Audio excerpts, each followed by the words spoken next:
Lyra stepped off the transport shuttle and immediately felt her legs wobble. The gravity on Harmony Point Station was heavier than what she was used to back home. She gripped the handrail, steadying herself while her crystalline skin shimmered under the artificial lights. On her desert world, the twin suns would make her sparkle like a living diamond. Here, under these cold white lights, she just felt strange and out of place. The Galactic Youth Academy stretched out before her, massive and intimidating. Through the clear walls, she could see hundreds of students moving between classes. There were tall blue-skinned Centaurians, short furry Therons chattering in groups, and even some floating gaseous beings in special containment suits. Lyra had studied all these species before coming here, memorized their customs and languages. But actually seeing them all together was completely different from reading about them in books. She clutched her datapad tighter and walked through the main entrance.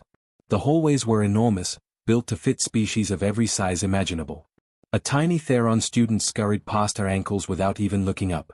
A massive Draker had to duck through doorways, his horned head nearly scraping the ceiling. Everyone seemed to know where they were going, chatting with friends and laughing at inside jokes. Lyra felt invisible and completely alone. Her first class was Galactic History. She found the classroom and slipped into a seat at the back, hoping nobody would notice her. Students filtered in slowly, still half asleep and complaining about early morning classes. Most of them had been attending the academy for months already. Lyra was starting late because her travel permits had taken forever to process. The Valkyrie were so new to the galactic community that most species barely knew they existed. About 10 minutes into the lesson, Lyra noticed 3 students sitting in the middle of the room. They weren't paying attention to the teacher at all. The one in the center was clearly the leader, a Draxian with dark purple scales and cold amber eyes that seemed to look right through people. Draxians were famous throughout the galaxy as warriors and military strategists. They'd been part of the Galactic Council for centuries and clearly thought highly of themselves. The Draxian's eyes swept across the classroom and landed directly on Lyra. He leaned over and whispered something to his friends. All 3 of them turned to stare at her, and one let out a quiet snicker. Lyra felt her skin temperature rise, a stress response her species couldn't control. She quickly looked down at her datapad, pretending to take notes even though her hands were shaking too much to write anything useful. When class ended, Lyra tried to find her way to the cafeteria. The station's layout made absolutely no sense. Corridors curved in weird directions, and half the signs were written in languages her translator couldn't recognize. She took a wrong turn and ended up in a maintenance hallway that smelled like oil and recycled air. When she backtracked, she nearly crashed straight into the Draxian from her class. "Watch where you're walking, desert rat," he said. His voice was deep and cruel, like he enjoyed the insult. His 2 friends stood behind him, blocking the narrow corridor. Lyra mumbled a quick apology and tried to squeeze past them. One of the friends deliberately stepped into her path, forcing her to press against the wall to get around. They all laughed as she hurried away, her face burning with shame. She wanted to say something back, to stand up for herself. But she was alone here, thousands of light years from home, and these students clearly had power and connections she didn't have. When she finally found the cafeteria, the lunch line was already long. The food looked strange, colorful mush designed to be safe for multiple species but probably not delicious for any of them. She grabbed a tray and moved through the line, her stomach churning with anxiety. This wasn't at all how she'd imagined her first day would go. Then she reached the serving station, and a human boy looked up at her with the first genuine smile she'd seen all day. Humans were pretty new to the galactic scene too, only about 30 years since first contact. This one had warm brown skin and friendly eyes that crinkled at the corners when he smiled. His cafeteria uniform was a bit too big, the sleeves rolled up to keep them out of the food. "First day?" he asked. His accent was clearly from Earth, though Lyra couldn't tell which region. She nodded, too surprised by the kindness to say much. "Don't stress about it. Gets way easier after the first week," he said, loading her tray with something that actually looked edible. "I'm Ryan, by the way. If you get lost or need help finding classes, just ask around for me. Us newer species gotta stick together, right?" It was such a small gesture, just a smile and a few friendly words. But after the cold stares and the cruel laughter, it felt like stepping out of a dark cave into warm sunlight. Lyra managed a real smile for the first time since arriving. "Thank you," she said softly. "I'm Lyra." Ryan nodded and moved on to help the next student in line. But that brief moment of genuine kindness stuck with Lyra for the rest of the day. Maybe this place wouldn't be completely terrible after all. Maybe there were good people here too. The next few weeks turned into a living nightmare that Lyra couldn't escape. The Draxian, She'd learned his name was Vrak, seemed to wake up every morning with the sole purpose of making her miserable. It started small, with whispered comments when she walked past in the hallways. He'd say things in his own language that her translator couldn't quite catch, but the mocking tone was crystal clear.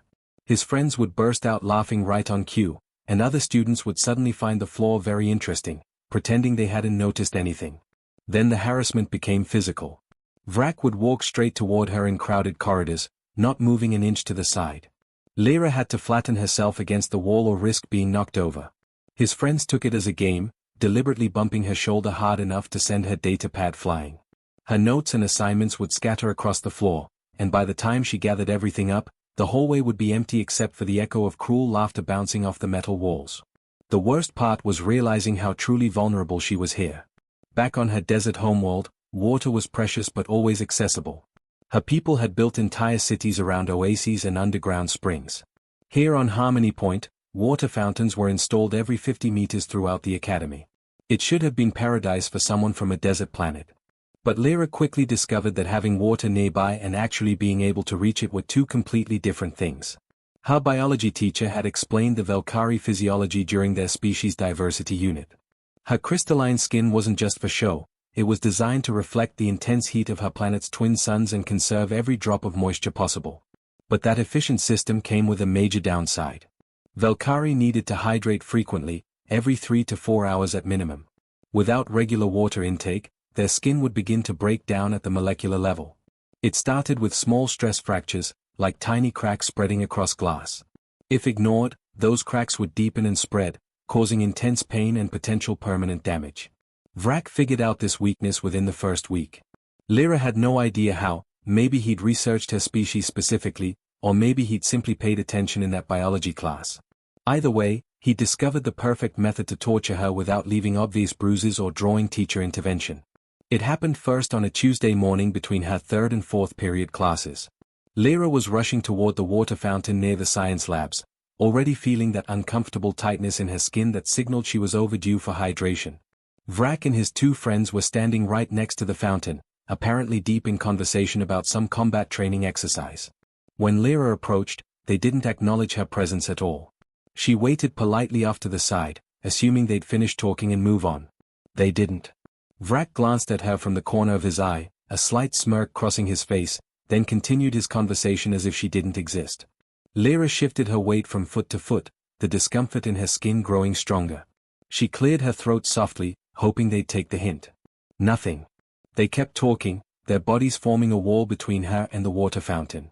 After nearly 3 minutes of standing there while her skin grew progressively tighter and more painful, Lyra had to make a choice, be late for class or walk away. She chose to leave, hurrying to find another fountain 2 corridors over. By the time she finally got water, small hairline fractures had already appeared on her arms. After that first time, it became a twisted game for Vrak and his crew.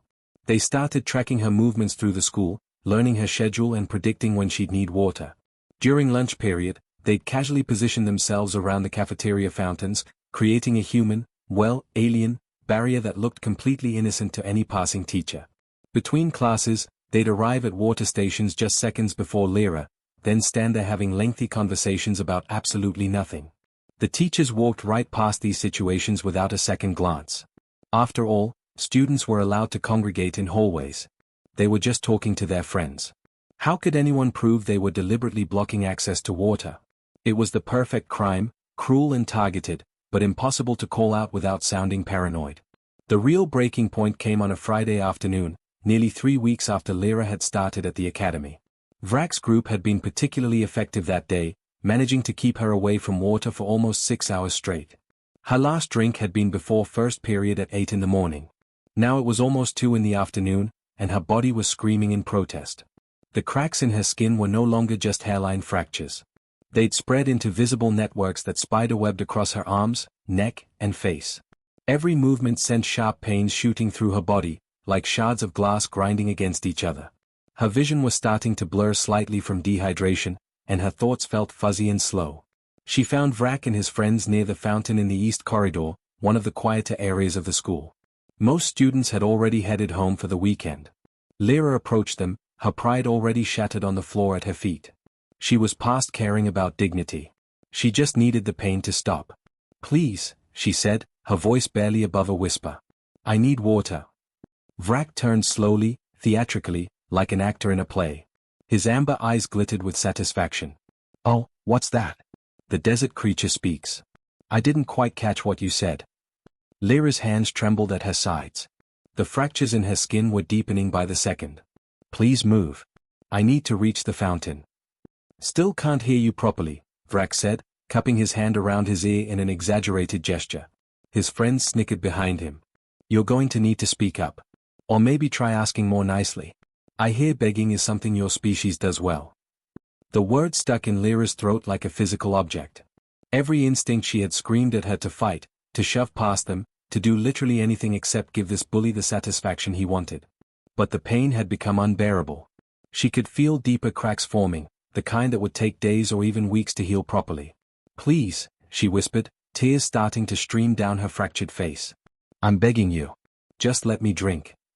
Vrak's smile was cold and triumphant. He'd gotten exactly what he wanted. Without another word, he turned and walked away, his friends following behind him. Their laughter echoed down the empty corridor, mixing with the sound of Lyra's quiet sobs. She didn't notice Ryan standing at the far end of the hallway. He'd been on his way to return some equipment to the cafeteria storage room when he'd witnessed the entire scene. His hands were clenched into tight fists at his sides, and his jaw was set in a hard line. Something in his expression suggested that things were about to change. The next day started like any other nightmare for Lyra. She'd spent most of the previous evening in her small dorm room, soaking her fractured skin in water and trying to repair the damage Vrak had caused. The cracks had mostly healed overnight, but they'd left faint traces across her arms like old scars. Every time she looked at them, she felt that same burning shame all over again. She tried to stay optimistic. Maybe today would be different. Maybe Vrak and his friends would get bored and move on to tormenting someone else. But deep down, she knew better. Bullies like that never just stopped. They kept going until someone made them stop. By lunch period, Lyra's hope had completely evaporated. She'd managed to grab water between first and second period, but Vrak's crew had been waiting near every other fountain she'd approached since then.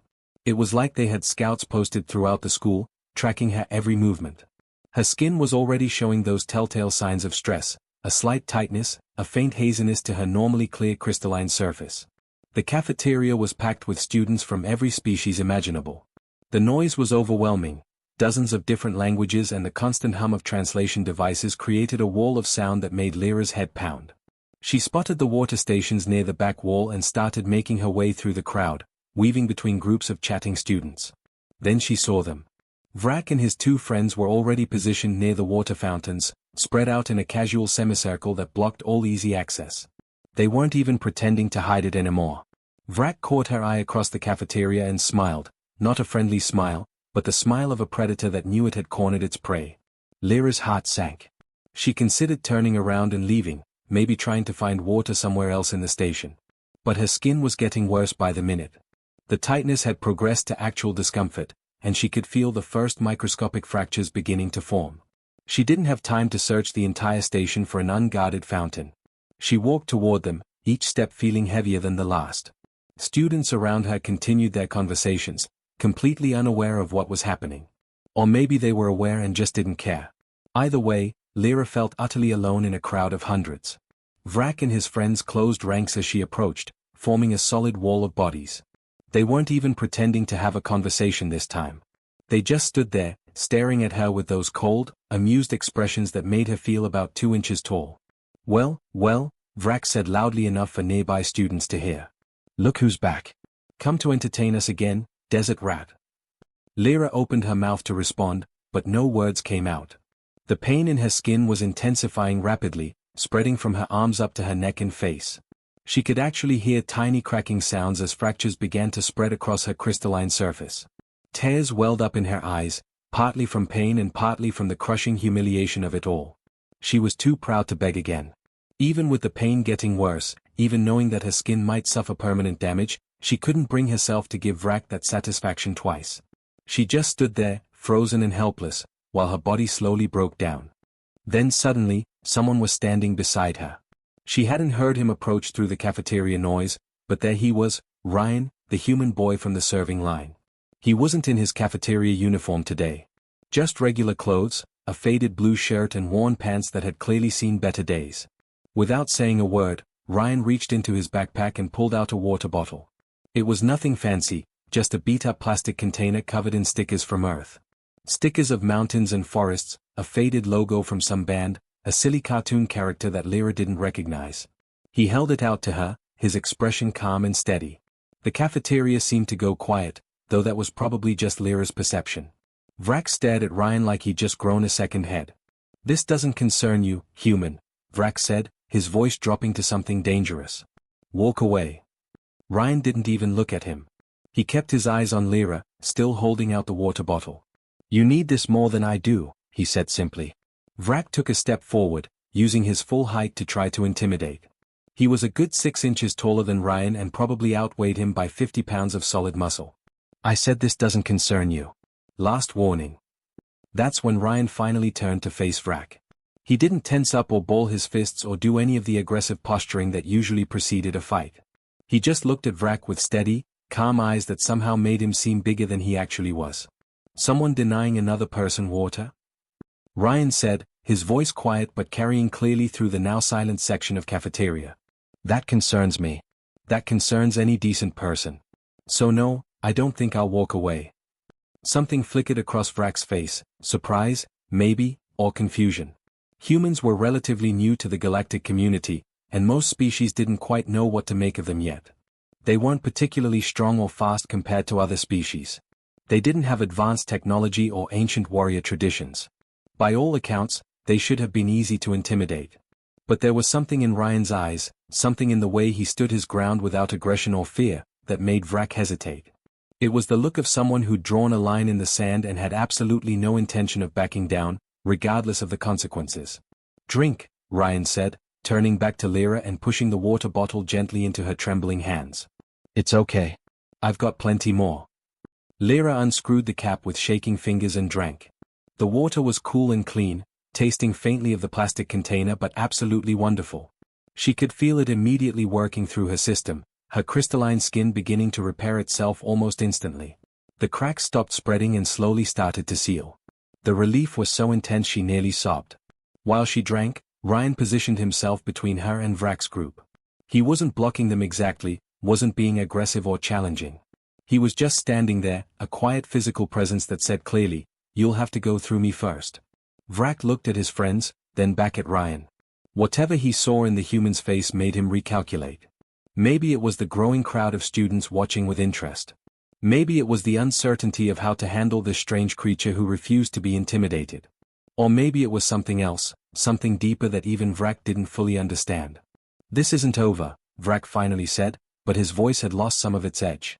He turned and walked away, his friends trailing behind him. But everyone watching could see it for what it was, a retreat. Lyra finished the water and handed the bottle back to Ryan with both hands, a gesture of deep respect in her culture. "Thank you," she whispered, her voice thick with emotion. "You didn't have to do that." Ryan shrugged, giving her that same easy smile from their first meeting. "Yeah, I did. Nobody should have to beg for water. Not here, not anywhere." He glanced around at the watching students, many of whom were still staring. "Besides, pretty sure you've got more friends here than you realize. Sometimes people just need someone to go first." As if to prove his point, another student, a shy Theron girl who'd been watching from nearby, approached with her own water container. "I can share too, if you need it," she said quietly. And just like that, something shifted in the cafeteria. The fear that Vrak had built up over weeks started to crack, just like Lyra's skin had cracked. But this time, it was cracking to let the light in. News of what happened in the cafeteria spread through the academy like wildfire. By the next morning, everyone seemed to know about the human who'd stood up to Vrak. Students whispered about it in hallways, discussed it during classes, and debated what it meant in the common areas. Some thought Ryan was brave. Others thought he was crazy for challenging a Draxian. But everyone agreed on one thing: something had changed. Lyra arrived at school that Monday morning expecting the worst. She figured Vrak would retaliate somehow, make her life even more miserable than before. But when she walked through the main entrance, Ryan was waiting for her near the lockers. He had 2 water bottles clipped to his backpack, his usual one and a spare. "Morning," he said casually, like standing guard for someone was the most normal thing in the world. "Figured we could walk to first period together." I'm headed that direction anyway. Lyra felt a lump form in her throat. Nobody had ever offered to walk with her before. You don't have to do this, she said quietly. Vrak might come after you now. Ryan shrugged. Let him try. Besides, I'm not doing anything special. Just walking to class with a friend. That word, friend, hit Lyra harder than she expected. She'd been at this academy for weeks and hadn't made a single friend. Now this human boy, who barely knew her, was casually using that word like it was the simplest thing in the universe. They walked together through the corridors, and Lyra noticed other students watching them. But the stares felt different now. Less judgmental, more curious. Near the science wing, the shy Theron girl from yesterday, her name was Pip, caught up with them. Mind if I walk with you guys? Pip asked, her furry face anxious. Vrak's group has been bothering me too. Not as bad as Lyra, but still. Of course, Ryan said immediately. The more the merrier, right? By third period, their group had grown to 5 students. A tall Centaurian named Kelvin joined them, admitting that Vrak had been stealing his lunch credits for weeks. Then came Nora, a human girl with bright red hair who transferred in last month and had her own stories about Vrak's crew making her feel unwelcome. Each person who joined seemed to give others courage to step forward. At lunch that day, their expanded group sat together at a table near the water fountains. It wasn't planned or organized, it just happened naturally. Vrak and his friends were there too, sitting at their usual table across the cafeteria. They kept shooting angry looks at Ryan's group, but they didn't approach. Not with so many witnesses watching.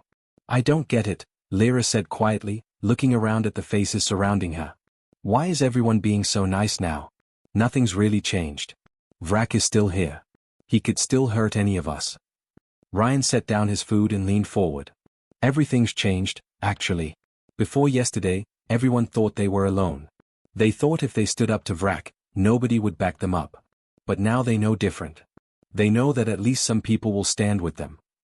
Kelvin nodded, his neck ridges shifting color with emotion. He's right. I've wanted to report Vrak for weeks, but I was scared nobody would believe me. Or worse, that the administration wouldn't care about one complaint from a newer species. But if we all report him together. Exactly, Nora cut in, her Earth accent similar to Ryan's but from a different region. There's strength in numbers. It's one of the first things humans learned back on our planet. Alone, we're vulnerable. Together, we're basically unstoppable. Over the next few days, their informal group became something more organized. Ryan suggested they meet regularly to discuss problems and support each other. They started eating lunch together every day, walking between classes as a unit, and watching out for anyone who seemed isolated or targeted. Word spread, and more students joined. Not everyone, some were still too scared or didn't think it was their problem. But enough joined that the hallways felt different. The change wasn't just about protection. Students started sharing parts of their cultures with each other. Pip taught them phrases in her language. Kelvin explained Centaurian greetings. Nora and Ryan talked about Earth's history of civil rights movements and peaceful resistance. Lyra shared stories about her desert homeworld and the Valkyrie philosophy that water was sacred, meant to be shared freely with anyone in need. One afternoon, about a week after the cafeteria incident, Lyra found herself alone with Ryan in the library. He was helping her study for a physics exam, patiently explaining concepts that didn't translate well between their educational systems. Can I ask you something? Lyra said, setting down her data pad. Why did you help me that day? You barely knew me. You could have just walked away like everyone else. Ryan was quiet for a moment, considering his answer carefully. On Earth, we've got this concept called human rights. Basic things that every person deserves just because they exist. Food, shelter, safety, and water. Clean drinking water is considered a fundamental human right. We actually fought wars over it, wrote it into international laws. He leaned back in his chair, his expression serious. When I saw Vrak forcing you to beg for water, it wasn't just bullying to me. It was a violation of something really deep and important. And I guess I couldn't just stand there and watch it happen. Not when I had the power to do something about it, even something small. Sharing your water bottle wasn't small, Lyra said softly. It was everything. Ryan smiled, a bit embarrassed. Maybe. But here's the thing, I learned from history that most big changes start with small actions. One person refusing to give up their bus seat. One person standing in front of a tank. One person sharing a water bottle. It's not about being special or brave. It's just about doing what's right when the moment comes. Lyra thought about her own people, about the harsh desert world that had shaped Velkari culture. They'd survived for thousands of years by sharing water, by helping each other through droughts and sandstorms. Somewhere along the way, she'd forgotten that lesson. She'd been so focused on surviving alone in this strange new place that she'd forgotten the power of community. You know what's funny? She said. Your species has only been in space for a few decades. Most of the galaxy still sees humans as newcomers, barely more advanced than primitives. But you've got something that species with thousands of years of civilization seem to have forgotten. What's that? Ryan asked. Compassion, Lyra said simply. Not just feeling bad for someone, but actually doing something about it. Actually standing up, even when it costs you something. Even when it's scary. Ryan looked uncomfortable with the praise, but before he could deflect, Nora appeared at their table. Her face was flushed with excitement. You guys need to see this, she said, pulling up her datapad. Someone created a petition demanding the Academy implement better anti-bullying policies and protect students' biological needs. It's already got 200 signatures, and it's only been up for 3 hours. Kelvin arrived right behind her, equally excited. And Professor Thane from the administration office wants to meet with us tomorrow. All of us. She said she's been hearing reports about harassment and wants to discuss solutions. Lyra felt hope bloom in her chest, fragile but real. Maybe things really could change. Maybe one person sharing a water bottle really could start something bigger than any of them had imagined. Ryan caught her eye and grinned. See? Told you everything's changed. And looking around at this strange, wonderful group of students from across the galaxy, all brought together by one simple act of kindness, Lyra had to agree. Everything had changed. Including her. The meeting with Professor Thane happened on a grey Tuesday morning in one of the administration conference rooms. Lyra had never been in this part of the Academy before. The walls were lined with displays showing the founding charter of the Galactic Youth Academy and portraits of distinguished alumni from dozens of species. The room smelled like recycled air and old furniture, and Lyra's hands wouldn't stop shaking. Ryan sat beside her, calm as ever. Nora was on her other side, nervously tapping her foot against the floor. Around the large oval table sat Kelvin, Pip, and 7 other students who joined their group over the past 2 weeks. They'd spent hours preparing for this meeting, gathering evidence and writing out statements. But now that the moment had arrived, Lyra felt her courage wavering. Professor Thane entered with 2 other administrators. She was a Centaurian, elderly by their species standards, with pale blue skin and neck ridges that had faded to silver. Her eyes were kind but sharp, missing nothing as she surveyed the assembled students. Thank you all for coming, she said, settling into her chair. I've been teaching at this academy for 32 years, and I've learned that when students organize like this, it's usually because adults have failed to notice something important. So please, tell me what we've missed. There was a long silence. Lyra could feel everyone looking at her, waiting. She was the primary victim, after all. Her story should be told first. But the words stuck in her throat, trapped behind weeks of shame and humiliation. Then Ryan spoke up. With respect, Professor, I think the question isn't what you've missed. It's why the system makes it so easy to miss in the first place. His voice was steady and clear. Lyra, would you feel comfortable sharing what happened to you? Something about the way he asked, not demanding, not pressuring, just offering support, gave Lyra the strength she needed. She took a deep breath and started talking. She told them everything. The comments, the deliberate blocking of water fountains, the day Vrak made her beg. Her voice cracked several times, but she pushed through. When she finished, other students shared their stories. Kelvin described having his lunch credits stolen regularly. Pip talked about being shoved into lockers. A Nephrim student named Dax explained how Vrak's group had damaged his containment suit, which could have been fatal. Each story was different, but they all followed the same pattern, systematic harassment that flew just under the radar of official notice. Professor Thane's expression grew darker with each testimony.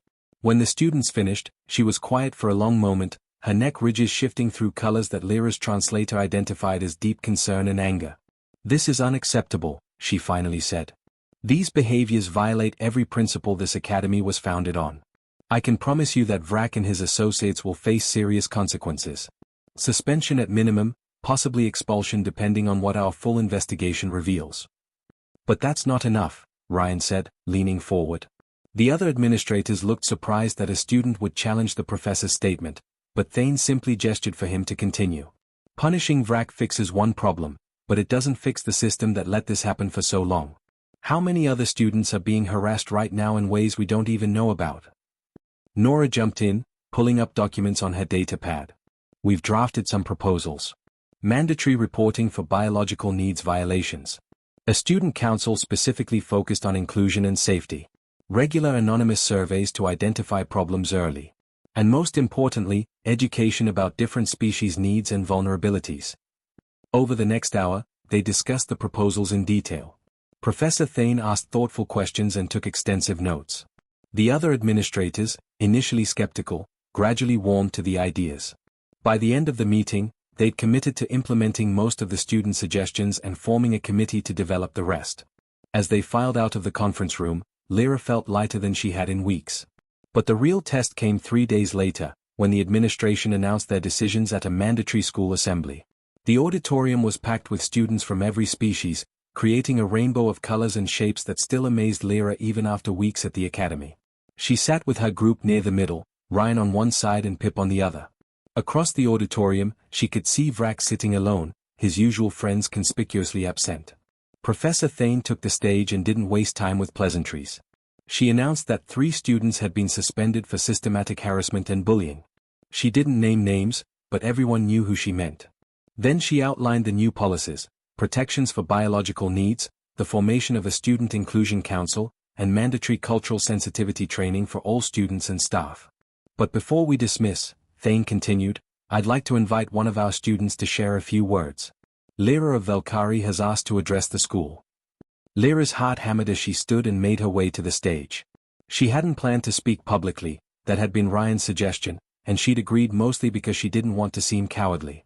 Now, standing in front of hundreds of staring eyes, she wondered if she'd made a terrible mistake. She reached the podium and looked out at the sea of faces. Her prepared speech, memoized carefully the night before, completely vanished from her mind. For a terrifying moment, she stood there in silence. Then she saw Ryan in the crowd, giving her an encouraging nod. And something clicked into place. A few weeks ago, I was sitting in my dorm room thinking about requesting a transfer, she began, her voice shaky but growing stronger. I'd convinced myself that I didn't belong here. That maybe the Valkyrie weren't ready for galactic society yet. That maybe I should just go home where things were safe and familiar. She paused, gathering her thoughts. Then something happened that changed everything. A human boy I barely knew shared his water bottle with me. That's it. That's the whole story. He didn't fight anyone or give a big speech or organize a protest. He just shared his water when I needed it most. Lyra looked directly at where Vrak was sitting. He refused to meet her eyes. I learned 2 important lessons from that moment. First, I learned that cruelty thrives when good people stay silent. For weeks, students walked past while I was being harassed. They saw what was happening, but nobody said anything. Not because they were bad people, but because they were scared and alone. She turned her attention back to the wider audience. But I also learned that courage is contagious. One person standing up gave others the strength to stand up too. One act of kindness started a chain reaction that ended up changing this whole school. Her voice grew more confident now, the words flowing naturally. The Valkyrie have a saying, water shared is life shared. We survived thousands of years on a brutal desert world because we understood that taking care of each other wasn't weakness, it was the only way to survive. Humans seem to understand this too, even though their world is covered in water. They have this idea that some things are basic rights that everyone deserves, and they're willing to fight for those rights even for people they don't know. Lyra smiled, feeling tears prick at her eyes but not caring. I'm not transferring. I'm staying right here, because I've learned that this academy, this whole galaxy, needs people who are willing to share their water. People who see someone suffering and don't look away. People who understand that we're all stronger when we take care of each other. The applause started small, but it grew and grew until the entire auditorium was filled with sound. Students of every species were on their feet, and Lyra could see that many of them had tears in their eyes too. She stepped down from the stage and was immediately wrapped in a hug by Nora, then Pip, then a dozen other students all at once. When she finally extracted herself from the group, Ryan was standing there with that easy smile of his. Told you everything would work out, he said. Lyra pulled something from her pocket, a small crystal that glowed with soft internal light. This is a Valkyrie gratitude stone. It's traditionally given to someone who saved your life. Because that's what you did, Ryan. You saved my life in the way that matters most. You reminded me that I wasn't alone. Ryan took the crystal carefully, understanding its significance. Thank you. But you know you saved yourself, right? I just shared some water. You're the one who found the courage to speak up and organize everyone. You're the one who just gave that incredible speech. Maybe, Lyra admitted. But I couldn't have done any of it alone. And that's exactly the point, isn't it? Years later, when the Valkyrie joined the Galactic Council as full members, Lyra gave her first address as an ambassador. She talked about cooperation and mutual respect and the importance of protecting the vulnerable. But she always came back to the same story, a human boy with a beat-up water bottle who taught her that the smallest acts of kindness could change the entire galaxy. And in the audience, sitting with a delegation from Earth, Ryan listened and smiled. He'd gone on to become a human rights advocate, traveling the galaxy and helping establish protection standards for all species. The scratched plastic water bottle sat on his desk back home, now covered in even more stickers collected from dozens of worlds. But his favorite sticker, the one he'd added just last week, was simple. It showed a human hand and a crystalline Valkyrie hand clasped together, with words underneath in both languages, "Water shared is life shared." It was a reminder that sometimes the biggest changes start with the smallest gestures. And that standing up for what's right doesn't require special powers or ancient wisdom. Sometimes all it takes is a bottle of water and the courage to share it.